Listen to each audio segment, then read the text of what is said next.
Mga kaibigan, isang magandang umaga ho sa ating lahat. We're just taking a dark chocolate coffee, mga kaibigan, which is the Sikwate itself. So good morning to all of us. Happy Sabbath day to all the people around the world who are believing the Sabbath. Not only for the SDE Church, but around the world are now worshiping and celebrating the Sabbath day as a race day was mentioned in the Bible for how many times, mga kaibigan. I am here today, mga kaibigan, in this morning. So, we will just to emphasize that the Sabbath is mentioned in how many times in the Bible itself. But the Sabbath itself, mga kaibigan, was chosen by Moses the time in order to the remembrance of the goodness and the faithfulness of the Almighty Father who art in heaven, mga kaibigan. So, just a people of God, mga kaibigan, just to be obey what are written in the Bible. But actually, mga kaibigan, Bible is consists for 88 books according to historian, and also it compressed to the 66 books as the Protestant Bible is deliberately translate on that particular scriptures. So that's why we have now as a Christians is followed by the 66 books. But actually, there is a preservations around the world on that, mga kaibigan. Like for say example, the Book of Jubilees, Book of Enoch, and those 22 books was lost by this mga kaibigan for the interpretations or the translations itself, mga kaibigan. It is because siguro it is a very it contains for the text which is very more convenient or inconvenient to the people, mga kaibigan. So, happy Sabbath day, especially to Honorable Judge Jamie Bustilio Boco. Yeah, good morning. Now in the place of which is the General Santos City, mga kaibigan.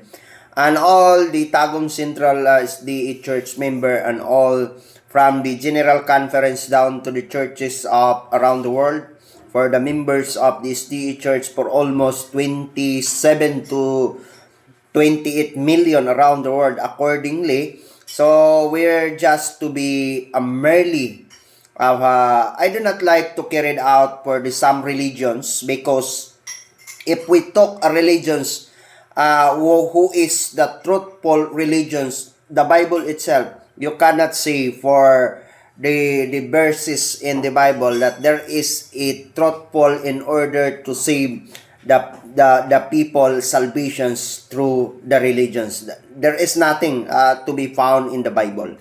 So, but there is a expression that we need to be examined who is the religions is to carry out the words of God.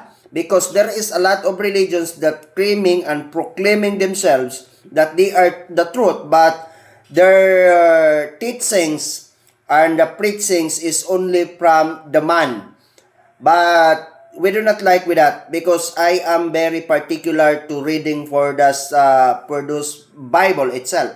So that's why, mga kaibigan, I do not like to carry out religions itself, but I would like to emphasize you that merely the religions is repeatedly mentioned in different verses of the Bible. There is a word there which is called a religions. And also there is a religions that will be built by Jesus Christ, that they say that I build my iglesia on this stone, mga kaibigan. So that's why they do not like to mention what is the name of that the Bible, in the Bible itself. What is the name of that religions? What is the name? But they called iglesia. So that is called the very parable on that particular text. So there is a lot of people are claiming that, mga kaibigan, be careful and we need to be more vigilant in order to obey, in order to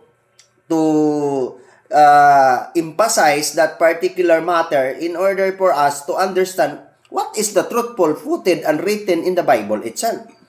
We do not like to read some interpretations in different religions. There is an interpretations in different religions. So that's why we need to understand in that particular matter. I do not like to say that all religions is bad. No, that is the management of the spiritual guidance. But there is a separate power between the state and the religions. You know, in the state, or like say for example here in the Philippines, that there is no taxes in the government. Religions, hospital, school, and cemetery. Hospital, eskwelahan, religion, cementerio. Oh, that is called, there is an exemption to the taxes of the government to be collected.